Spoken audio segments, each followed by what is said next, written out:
represión siempre se está asociado a metralletas, Claro. a tortura, a balas, Milicos. a milicos, exactamente, a cascos, a tanques. Pero también la misma palabra, Pacho, es raro, porque podría ser una palabra distinta. La misma palabra en español para definir represión militar es también la misma se usa para represión sexual, Sí. para represión emocional, que los hombres no lloran, represión de colores, que la gente de Bogotá no usa los colores de Barranquilla porque hay gente que se cuida. Entonces me llamó la atención que es la misma palabra. Entonces yo también quería contar otro tipo de represión y que también en los 80 y en ese periodo particular que yo elegí narrar, había represión sexual, había represión de la iglesia, de la familia. En el sentido, no todos los malos eran los militares. La mamá también podían ser malas.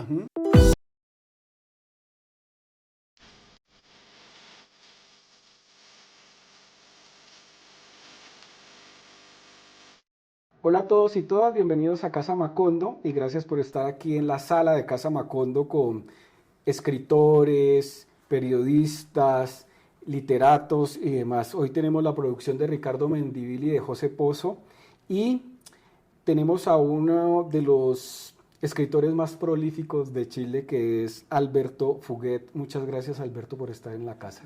No, me siento muy en casa, muy lindo, de verdad, todo muy impresionante. Así que muchas gracias, Pacho. Bueno, muchas gracias también por esta novela. Por cierto, chicos, y felicitaciones, es una novela digamos, que va de dos chicos, ¿no? De Tomás Mena y Clemente Fabres, 1986, la dictadura, toque de queda, y quisiera iniciar con algo que escuché de otra entrevista tuya y también que tiene que ver mucho con la carátula, la portada, Sí. y es que este fue el espermatozoide y el óvulo que produjo esta novela y fue algo que viste en el metro, ¿no? Sí. Y es digamos...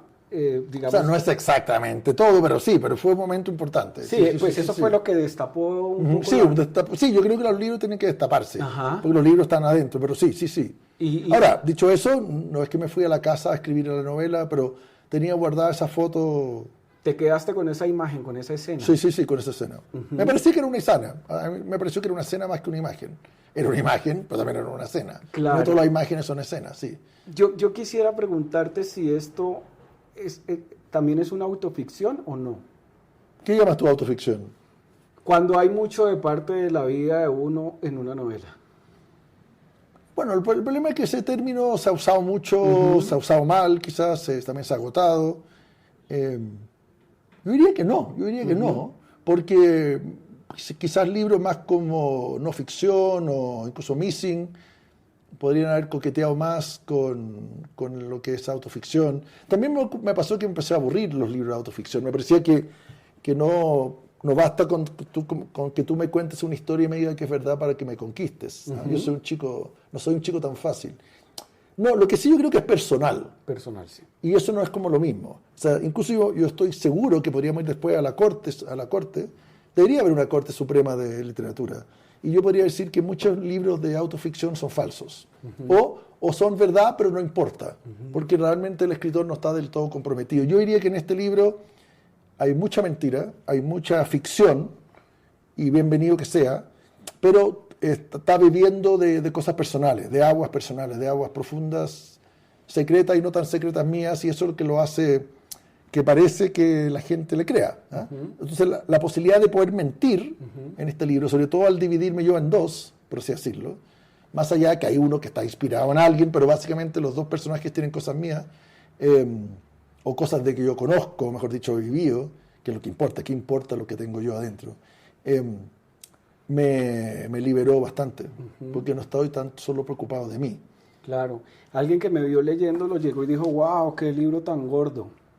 No tan gordo, hay otro más gordo, te he visto más gordos acá detrás tuyo. Pero mira, entonces, ¿sabes qué le respondí yo? Porque ya llevaba como el 70% del libro leído, que a mí me parece que tú quisiste mostrar un universo. Sí. ¿Cierto? Expandir, o sea, está la... No leyeron la primera versión, era mucho más. ¿Sí? Sí. Imagínate, entonces yo le dije, no, es que aquí hay un universo de Chile, de la dictadura, de la juventud chilena.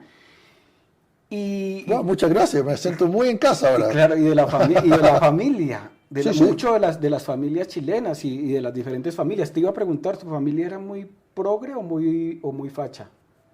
Ni uno ni lo otro, porque mi familia verdadera eran extranjeros. O sea, no eran extranjeros, pero gente que emigró a Estados Unidos y después regresaron. Y no regresaron por temas políticos. Regresaron, creo yo, porque veían que yo y mis hermanos, o yo y mi hermana sobre todo, nos estábamos acercando peligrosamente a la adolescencia, y eso no íbamos a aceptar que nos trajeran al fin del mundo a un país dictatorial, digamos. Yo siempre digo, yo fui de vacaciones a Chile y nunca volví. En ese sentido también creo que me da un grado de libertad no haber sido ni tan de izquierda ni tan de derecha. No pertenezco a la epopeya como aquí, todos mis tíos fueron líderes y fueron guerrilleros, revolucionarios, y fueron... que muchas familias no tienen, ni al revés. Toda mi familia fue pinochetista. De hecho, una cosa que yo siempre he sentido, que yo nunca he sido tan militante de ningún partido, yo siempre siento que soy más militante de mí, o del pop, o de las cosas que me gustan, por lo tanto no he tenido defensas, porque es bueno para un escritor, sobre todo hasta cierta época, era muy conveniente que un escritor fuera de izquierda, te abría todas las puertas del mundo y te defendían. O sea, si alguien hablaba mal de un escritor famoso de izquierda, en el fondo no estaban hablando mal de él, están hablando de ese nosotros. Entonces no, yo nunca tuve ese nosotros. Al principio yo sentía que la novela era muy de Chile, al principio, pues como muy al inicio, pero después acabas de mencionar un concepto, el pop, y esto me parece que es una novela pop, y eso lo hace universal. Muchas gracias. ¿Y por qué? ¿Por qué la hace universal? Porque, por ejemplo, comienzas a nombrar muchas películas que se pasaban en Chile en 1986, pero que también se estaban pasando en Colombia, que también se estaban pasando en Argentina. Así es. Entonces, algunos estaban escuchando a Boy George, ¿no? A otros estaban escuchando a Madonna, y entonces eso es lo que no sé si estoy bien.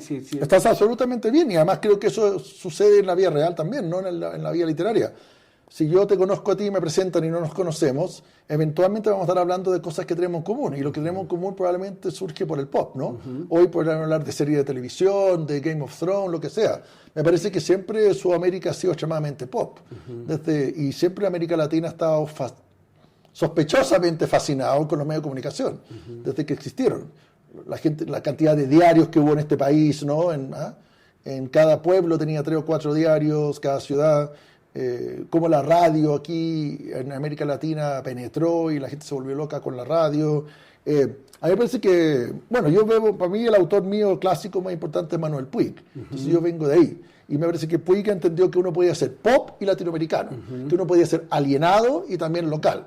Y unas cosas que yo quería... Y ahí está mencionada su novela. Sí, bueno, a lo mejor debía haberla sacado, pero yo soy extremadamente fan. Pero más que fan también siento que es el autor que... Y que no se le ha hecho como... En Argentina como que no se le ha hecho el mérito que tiene, ¿no?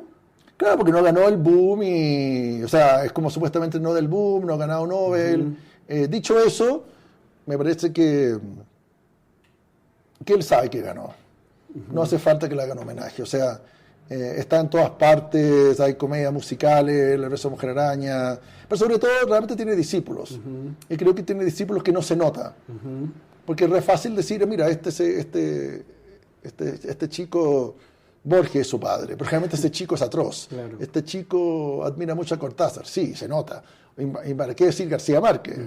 Este chico admira a García Márquez, sí, a mala hora, digamos. Lo imita y lo imita mal. En cambio, Puig creo que sí es un padre generoso que deja a sus hijos crecer y volar. Y tú eres hijo de Puig. Sí, claro. Bueno, también porque lo leí en su momento, y gracias por lo de que partió chileno, pero yo quería hacer un libro chileno, pero también universal, y creo que para eso es muy importante ser muy local. Y te iba a decir que, ¿cómo fue esa documentación? Porque es que, o sea, hay páginas en las que tú llegas con una canción que uno no se acordaba que existía. ¿Cómo fue ese proceso porque hay una gran documentación aquí? Sí, pero también hay mucha memoria personal. Wow, pero tienes una gran memoria. No, porque yo creo que no mejor que la tuya, pero cuando uno entra a hablar solo de algo muy acotado, cuando tú estabas en segundo año de humanidades, cuando tú fuiste a ver de vacaciones a la isla San Andrés, todo se te acota, entonces uno realmente, sobre todo si ese viaje fue como importante.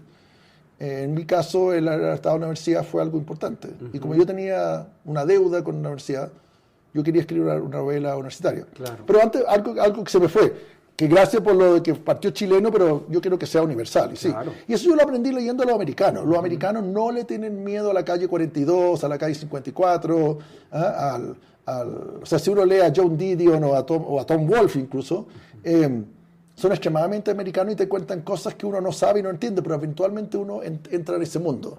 Y al final lo que no importa no es cómo se llama el bar, es lo que ocurre en ese bar. Sí. Pero para eso el bar tiene que existir. Y que a muchos le ocurren.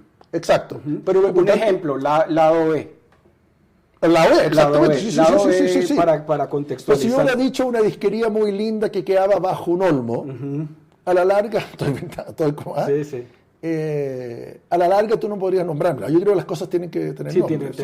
Y a uno se le queda, uno ya sabe que y ese es curiosamente mi lado García Márquez, que yo aprendiendo con el tiempo. Que todo tiene que tener su nombre y Dios, antes las cosas no tenían nombre. O sea, creo que las cosas tienen que estar súper ancladas. Y creo que este libro está súper anclado. Yo siento que... Aunque tú no te des cuenta o no importa. Pero el lado B, como dices tú, yo tengo que saber qué discos están. Es como aquí en esto. Yo sé que estos libros son de verdad, no son utilerías. Claro, sí. O si no me estás engañando muy bien. Y que se han destapado. Sí, que no lo puso solo la directora de arte, digamos. Claro. Hablando de uno de los personajes, yo siento que Clemente tiene un rechazo con Chile tremendo, ¿no? Bueno, pero no es para menos. Y me parece bien, y me parece que la mayoría de la gente, o sea, un escritor nace, entre otras cosas, con su lazo extraño con su país. ¿O no? Sí, pues sí, creo yo, sí. Sí, pero digamos que todo el tiempo está viviendo cosas en Chile maravillosas, en Santiago, en el 86, pero está pensando en que se tiene que regresar, en que tiene que regresar, y está muy bien logrado eso. A ver. Claro, yo creo que por otro lado lo está pasando súper bien, pero es verdad que está bajo una dictadura, que no sabe qué va a pasar con ella, que él siente que todo el mundo lo odia. Clemente en el sentido es bien distinto a mí, porque yo me quedé, yo nunca escapé. O sea, a mí me hubiera gustado quizás haber sido Clemente. Dicho eso, si yo me hubiera escapado el año 87, 88 de Chile, yo no estaría hablando contigo, no sería escritor. Claro, y sabes, entonces, cuando uno se identifica con otro personaje, no tanto en...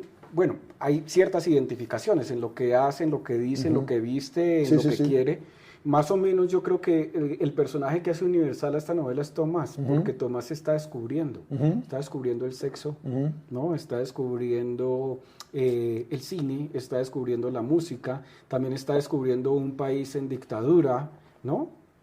Sí, y también está descubriendo que hay algo más allá de la familia. Creo que está muy ligado a la familia tradicional, que no todas las familias son papá, mamá, abuela. O sea, lo que yo quise escribir, como me puse algunas metas con este libro, como que el chico de izquierda fuera el más aristocrático. Cuando aquí se vende como la idea en América Latina que la izquierda es del pueblo. Y quise que el chico más ligado al pueblo, que en realidad es como una clase media, fuera más, entre comillas, más de derecha o neoliberal, que su familia es más pinochetista, y que yo creo que Tomás es un neoliberal, una palabra que hoy ha provocado mucho escozor y que en Chile provocó un estallido social entero. Tomás yo creo que es profundamente neoliberal, en el sentido que quiere usar el mercado y sobre todo el mercado cultural, queda fascinado con los avisos de la televisión, le parece que Santiago tiene mucho que ofrecer a pesar de estar en dictadura, y él se lo quiere comer y quiere usarlo. Claro, mientras que el otro, por ejemplo, hay una parte maravillosa que transita por Argentina y anhela, y digamos... Sí, es como un greatest hits argentino, y me di unos gustos. Y todo eso es verdad. O sea, me refiero, yo no hice todo lo que hizo Clemente, pero eso es lo que estaba sonando. A buscar a Puig por sus calles. A Sábato, y esas son las películas que estaban dando, y eso era, Aquí también hay una escena maravillosa, una escena, digamos que una mini historia dentro de la historia. ¿Ese parricidio, eso sucedió? No, pero hice yo una película que poca gente vio. Y es un guiño. Sí, pero básicamente me pareció que era una buena historia y como que nadie la vio, sí. Puede ser un guiño, pero también me pareció que era una buena historia, porque también yo quería demostrar que una dictadura siempre se asocia a ciertas palabras. Y yo creo que al final yo me crié en Chile en dictadura y es parte de mi historia, pero creo que yo soy más que eso. Entonces yo hice un libro llamado Missing, que se podría traducir literalmente como perdido. Y la palabra perdido, missing, está súper asociado a detenido desaparecido. Sí, totalmente es verdad. Pero en mi caso, yo hablé de un tío que se perdió o que desapareció por derecho propio, o sea, por voluntad propia.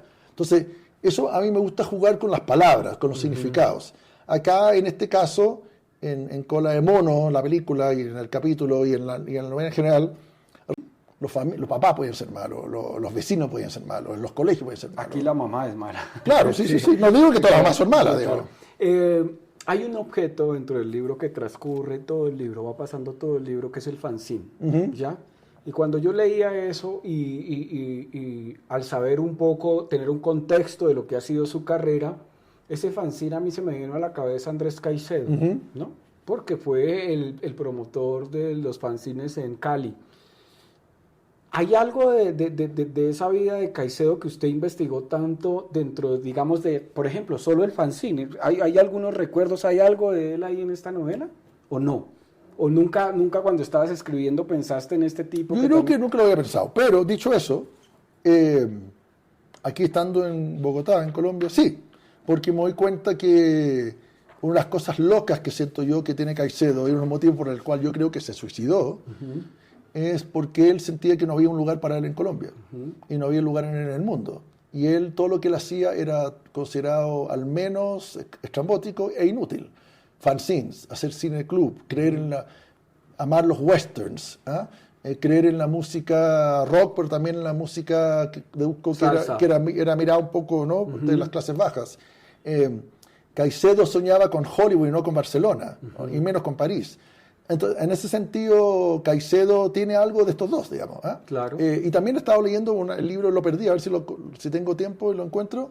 Estaba leyendo un libro que se llama, de otro Caicedo, una suerte de también escritor muy pop colombiano, que yo no sabía mucho de él, que murió de SIDA, se llama de apellido Molano. ¿Daniel Molano puede llamarse? No. Ah, sí, ya, por ahí tengo el que libro. Fue descubierto, y es encantador lo que empecé a leer. De hecho, el que descubrió es socio de Casa Macondo, socio fundador, el que hizo ese libro, que fue por las cajas, a él lo llamaron, él acabó de escribir una crónica sobre cómo se encontró el libro de este Molano. Que gana leerlo. Yo el libro lo quiero perder porque el ladrón que me robó... Aquí lo tengo. El ladrón que me robó... Christopher Tibol, que hace parte de Casa Macondo, un día su editor, su jefe en Planeta le llegó con unas cajas que el hermano de Molano le llevó, y de ahí sale ese libro. Bueno, yo leí la versión argentina de Blatty Ríos, no sé fue el nombre, pero algo así como tomándose una Coca-Cola, pero es una canción de Franco Jara. Pero es como una Coca-Cola en un vaso, pero obviamente tiene una ternura, tiene una mirada que uno podría decir que es muy poco colombiano, o es muy poco latinoamericano. Y claro, y si tiene algo como entre Puig y nadie más. O sea, no sé. O sea, es un tipo de literatura que aquí no se escribía. Y yo creo que no se escribía, entre otras cosas, porque no habían referentes y porque nadie se atrevía. Claro. Y yo creo que es una literatura queer. Y yo creo que me llama la atención que siempre la literatura queer se analiza como otros nombres. Este libro transita por la literatura queer. Sí, pero lo queer realmente que tiene es el punto de vista del narrador. Cómo está narrado. Yo creo que más que escenas de sexo, no es un libro... Creo yo es porque se fijan en cosas freaks. Por ejemplo, aquí va... Yo creo que queer, para mí la palabra queer significa raro, distinto. Sí. Entonces aquí se fijan en otras cosas, creo yo. Sí. Pero esto no es un libro, como no es un paseo por los submundos sexuales de Santiago. Okay. Y eso es lo que me llamó la atención, que tenía Molano y que tenía Caicedo también. Que yo considero, a lo mejor después el día de mañana algún estudioso le puede poner otro nombre. Creo que también lo tiene el poeta Mariano Blatt en Argentina. Creo que cada vez hay más personas, en que claramente son personas gay probablemente o no, pero lo que importa no es solo lo sexual, que al final lo sexual no es tan importante, es otra forma de ver el mundo. Y que uno podría decir como, ¿no? De sentirlo, exactamente. Es lo que se podría decir es corazón de poeta. Claro. Es como la canción de Janet. Porque, por ejemplo, la canción de Janet? No. Tienes corazón de poeta, una canción de los 70 española. Pero eso es, chicos que su corazón está lleno de 7-Up. Claro. Y mira que, por ejemplo, hay un momento en que a Clemente le están, digamos, como criticando su sexualidad. Y hay una frase maravillosa que tú dices, o que el escritor, o que él dice, esto no es un desvío, no es una opción. Eso era lo que tenía que enfrentarse ellos, más o menos, ¿no? Sí, con la diferencia que que en esa época realmente, ahí yo creo que se equivoca simplemente, que no había opción. No había opción. O sea, ahí, al decir eso se equivoca. Para esa época. Ajá. Porque realmente ser gay no era opción. Se podía hacerlo, pero eran unos costos tremendos, ¿me explico? Por eso ahí entraba el tema de la represión y la culpa y todo eso, digamos. Hoy, en ese sentido, por eso a mí me impacta muchísimo cómo el mundo ha cambiado. En ese sentido, yo creo que este libro es para demostrar cómo el futuro ha mejorado. Claro. O sea, que hoy la gente puede ser como realmente quiere. Pero antes no habían tantas opciones. Yo diría que no había opciones. No había opciones. Porque la opción realmente significa es poder elegir. Y era o esconderte o vivir un poco el infierno. No, aquí hay un tema de esconderse total. Totalmente, sí. Sí, por ejemplo, aquí uno sabe que hay sitios donde van chicos a encontrarse y va mucho facho, oculto, a pagarle al chico para que lo complazca, Claro, cuando el placer no debería ser oculto, ¿no es cierto? Así es, sí, totalmente. Y eso es donde está, digamos, es donde transita la novela de ese Chile de represión. Sin embargo, sin que me parece maravilloso eso, en la novela uno siente la represión sin tener al milico apuntándote. Es que de verdad, en el tema de sexualidad o de afecto, sobre todo, yo creo que este libro es más sobre afecto que sobre sexualidad. Los militares ahí no tenían. ¿Cómo tú puedes poner una metralleta a lo que tú sientes, digamos, ¿no? Yo creo que ahí estaba muchísima gente. O sea, Occidente un poco estaba en ese lado, ¿no? Recién Estados Unidos estaba empezando a despertar en esa época, ¿no? Pero sí creo que lo que sí estaba despierto era el pop. O sea, la música era libre, la música era hecha por gente probablemente de distintos orígenes y opciones y gente loca, gente que se atrevió, como Bowie. Sí, aquí usted menciona a Prince, a Bowie, sí, a Cohen, a Diana, Madonna, a Boy George. Claro, pura gente que en un momento tiene que haber pagado las consecuencias, pero que ahora son como héroes, ¿no? Y que el mundo no sería así, creo yo, si ellos no hubieran estado. Escuché la banda sonora en Spotify, que usted subió la banda sonora, y transcurrió toda esa banda sonora dentro de la escritura, o sea, ¿la ponía usted? No, a veces no, o sea, no porque me cuesta escribir con música, me pongo a cantar, pero sí iba pensando, iba recordando, a veces recordaba la canción que yo recuerdo haber escuchado, o recuerdo que canciones que me gustaban en esa época, y también a veces, claramente, investigaba, obviamente, buscaba canciones de esa época. Y me doy cuenta que Clemente era más loco. Clemente tenía gustos más rebuscados, por lo tanto, habían algunas canciones que casi nadie había escuchado y que él se las daba a Clemente. Pero eso es parte de la investigación, sí. Claro, y evidentemente a mí me parece que hay una alegoría al cine de esa época. Entonces, Fassbinder, Wenders, Bresson, Kubrick, todos ellos. ¿Y usted cree que esa cultura del cine, de la cinefilia, de reunirse, yo casi ya no la veo? Sí. No, yo creo que... Pero estaba empezando a rearmarse. Sí, a reactivarse. Sí, pero a través como es ahora, con redes sociales, o sea, creo que Letterboxd, creo que hay gente que sube qué películas vio y la gente las comenta. La gente está haciendo páginas web o mejor dicho, páginas de Instagram con películas. Obviamente no es lo mismo que lo que ocurría en el cineclubismo, ¿no? Claro, intercambiarse. Pero tampoco hay que sobrevalorarlo y probablemente el cineclub de Caicedo en Cali iban 40 personas. Entonces a lo mejor, capaz que en las redes eran 80, son 80, son 8.000, Pero claro, a mí me gusta lo análogo y me parece que es muy distinto un cineclub con 40 personas verdaderas que algo de redes sociales. Pero mi impresión es que siempre la juventud, que este libro creo que es sobre jóvenes, y los artistas en general, buscan conexiones, buscan quién es parecido, quién está leyendo lo mismo, quién me recomiendas tú algo, qué película viste, qué canción. Hay algo fetichista, ¿no? De coleccionar cultura, de comerla, necesitar cultura. Yo creo que estos chicos son gente que necesita cultura. Digamos, usted, por ejemplo, se me ocurre ahora de estos temas de pop y esto, usted menciona ahí a Los Prisioneros en algún momento. ¿Ellos han leído el libro o alguien que mencione usted en el libro le ha dado algún feedback sobre el libro?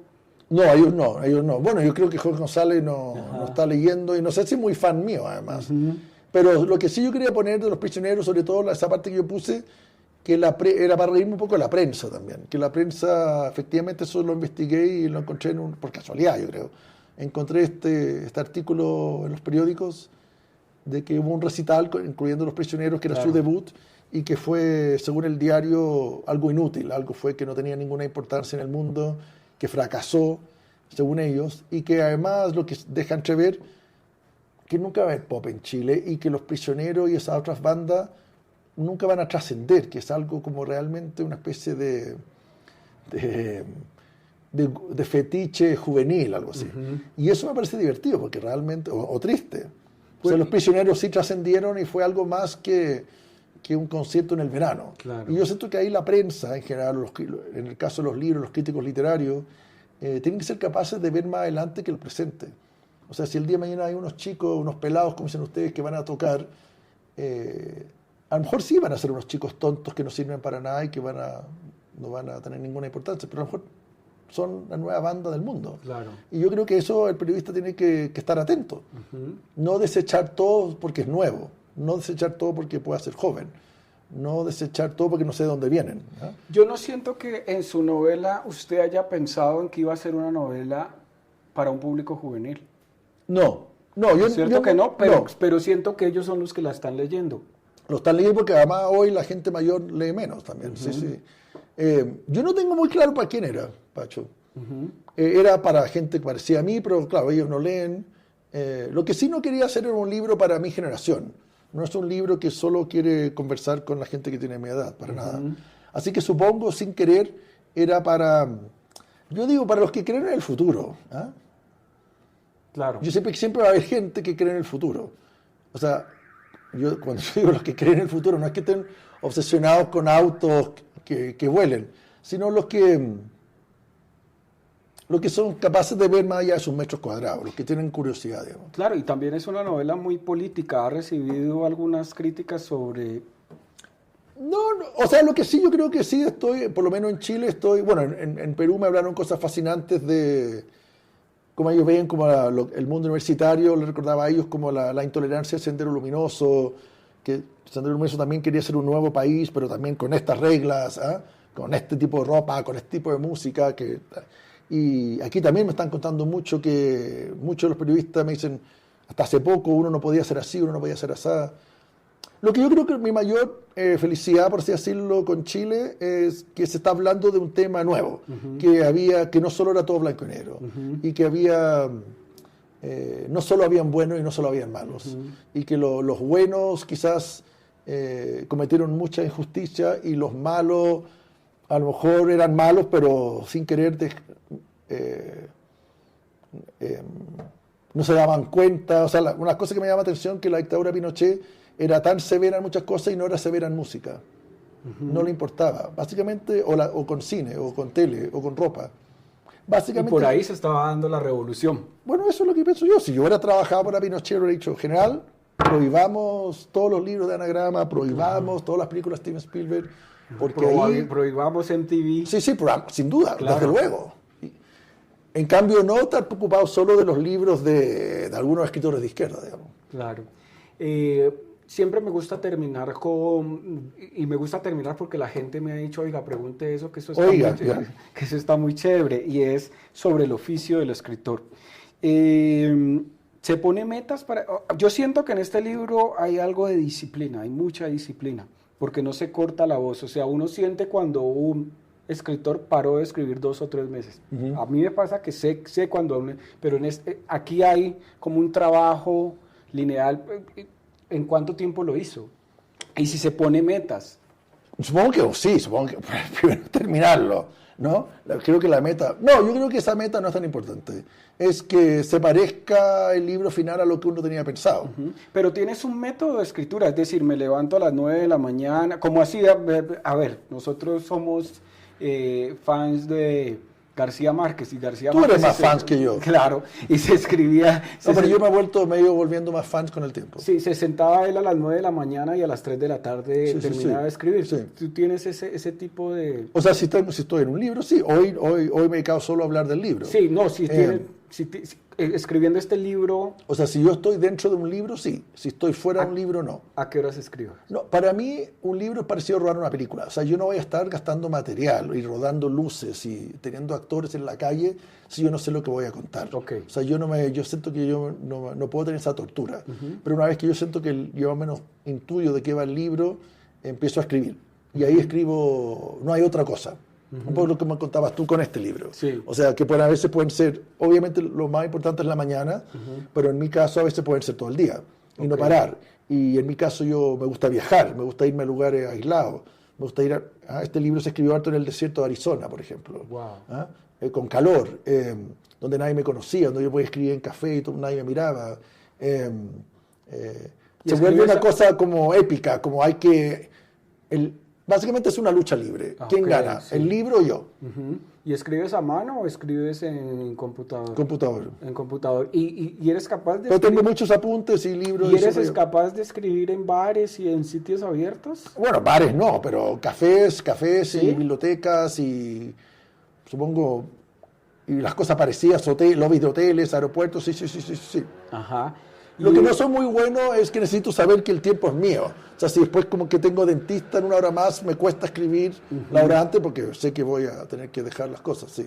Pero sí, yo creo que soy muy disciplinado cuando tengo el tema. Sí, pues si no, me parece que es tortura levantarse toda la mañana a escribir porque sí.